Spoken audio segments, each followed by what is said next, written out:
Buen día, profesores. Mi nombre es Camila Cruz, representante del grupo 4B, y el día de hoy vamos a explicar sobre el agente infeccioso entamoeba histolítica que genera la enfermedad de amebiasis. Como integrantes del grupo tenemos quien les habla, Cruz Muguruza Camila, de la Cruz Palomino Miley, Parrahuiza Alan y Virgües Quispe Antoinette. Ahora comencemos con nuestro protagonista. Se trata de la entamoeba histolítica, un protozoario intestinal que causa la amebiasis. Lo más importante es que tiene dos formas: el trofozoito, que es la forma activa y patógena que causa daño, y el quiste, que es la forma de resistencia en el ambiente y la forma que nos llega a infectar a nosotros. Ahora, según la primera pregunta, en un flujograma vamos a explicar la cadena de infección. Como agente infeccioso tenemos a la entamoeba histolítica, que se va a multiplicar en el ser humano, que vendría a ser el reservorio o portador. Luego, como puerta de salida tenemos al quiste, el cual va a ser eliminado a través de las heces. Como mecanismo de transmisión tenemos que es típicamente fecal oral, puede ser a través de la ingesta accidental de estos quistes, principalmente a través de agua o alimentos contaminados o manos sucias. Luego, como puerta de entrada tenemos a los quistes que van a ser ingeridos a través de la boca, van a pasar a través de nuestro tracto digestivo, van a desenquistar y luego va a liberar los trofozoitos que estarán listos para invadir. Como huésped susceptible tenemos a cualquier persona que se pueda enfermar, pero los de mayor riesgo son los niños o personas inmunodeprimidas. Y por supuesto también comunidades con deficiente higiene o saneamiento. Para entender el riesgo que representa, es importante hablar de su virulencia y capacidad de causar daño. La entamoeba histolítica no es un parásito pasivo. Los trofozoitos poseen potentes enzimas proteolíticas como las cisteína proteinasas, que literalmente destruyen las células de la mucosa intestinal, y esta acción invasiva es lo que va a provocar las dolorosas úlceras intestinales características de una amebiasis grave. En algunos casos, los trofozoitos logran atravesar la pared intestinal y viajan por la sangre y se alojan en otros órganos, siendo el más común el hígado, y esto va a resultar en una complicación seria conocida como un absceso hepático amebiano, una manifestación extraintestinal que demuestra su alto poder patógeno. Y por eso es que es importante comprender la cadena, desde que el quiste en las heces hasta el huésped susceptible, y es fundamental para nosotros implementar las medidas de prevención. Ahora pasamos a la siguiente pregunta, que es ¿cuáles son las medidas de prevención necesarias para evitar el riesgo de contraer la enfermedad por este agente? Bueno, en primer lugar sería la higiene personal, ya que el lavado de manos correcto con agua y con jabón antes de comer, de preparar alimentos y después ir al baño evita que los quistes microscópicos del parásito pasen de las heces a la boca y se transmitan en la comunidad.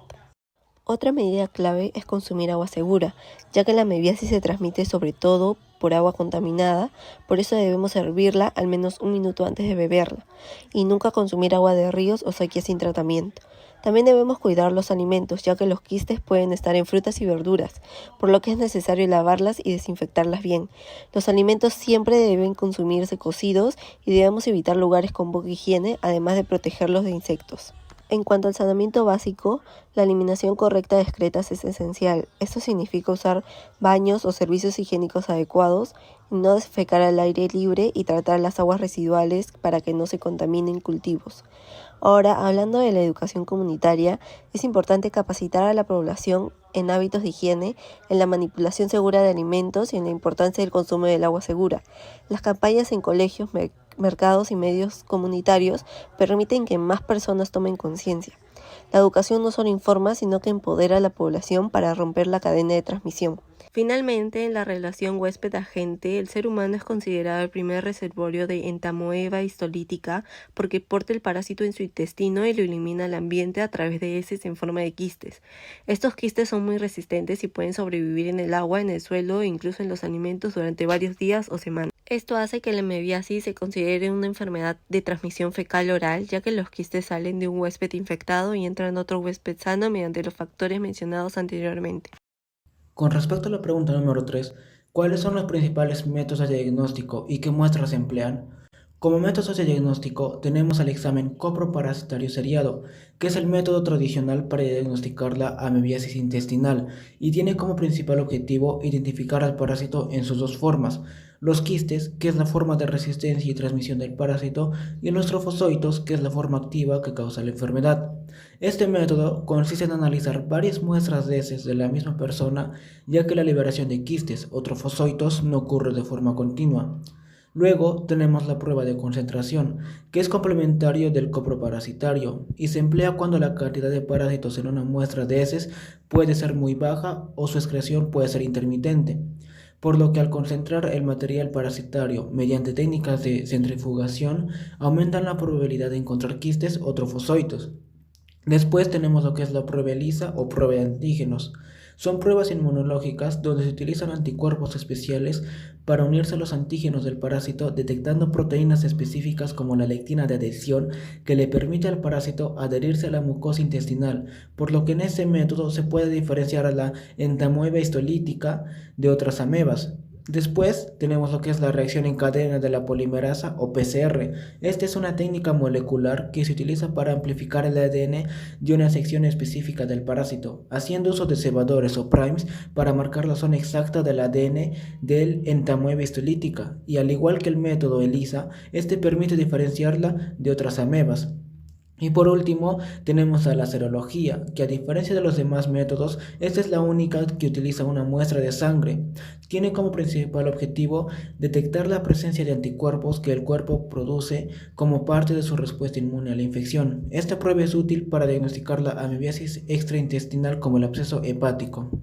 Continuando en las muestras empleadas, en las heces frescas, cuando nosotros recibimos una muestra de heces recién obtenida, nosotros podemos observar al parásito vivo en su forma móvil llamada trofozoito. Esto nos indica que la infección está activa en ese momento, porque el parásito está causando daño en el intestino. En las heces preservadas, en otros casos, las heces se guardan en frascos con conservantes. Aquí ya no veremos al parásito vivo, sino a los quistes, que son como su forma de resistencia. Estos quistes son muy importantes porque son los que se eliminan con las heces y permiten que la enfermedad se transmita a otras personas. En la biopsia intestinal, cuando la infección está grave, se puede tomar una muestra del intestino. Ahí se observan úlceras profundas causadas por la ameba, como pequeños agujeros en la mucosa intestinal. Esto confirma que el parásito está invadiendo y destruyendo el tejido. En el aspirado del absceso hepático, si la ameba logra viajar hasta el hígado, puede formar un absceso, es decir, una acumulación de pus. Cuando esto se extrae, es un líquido que tiene aspecto muy característico llamado pasta de anchoas. Esto nos ayuda a confirmar que la amebiasis se ha vuelto extraintestinal. En el suero sanguíneo, finalmente, podemos usar pruebas de sangre. En el suero se buscan anticuerpos, es decir, las defensas que el cuerpo produce contra la ameba. Esto es útil sobre todo cuando sospechamos que la infección ya no está solo en el intestino, sino en otros órganos como el hígado. También en relación a huésped y parásito, el parásito daña el cuerpo cuando invade los tejidos. El sistema inmune trata de defenderse. Por esta misma reacción, causa inflamación y más daño, como úlceras en el intestino o abscesos en el hígado. Es decir, la enfermedad es el resultado tanto de la acción de la ameba como la respuesta del cuerpo. En conclusión, la amebiasis causada por la entamoeba histolítica se transmite por vía fecal-oral a través de agua y alimentos contaminados. Afecta principalmente a niños, personas inmunodeprimidas y con baja higiene. La prevención incluye lavado de manos, agua segura y manipulación adecuada de alimentos y saneamiento básico. El diagnóstico se basa en exámenes de heces, pruebas de laboratorio, serología y usando distintas muestras según el caso. Pasando a la bibliografía, y esto sería todo. Muchas gracias por haber escuchado.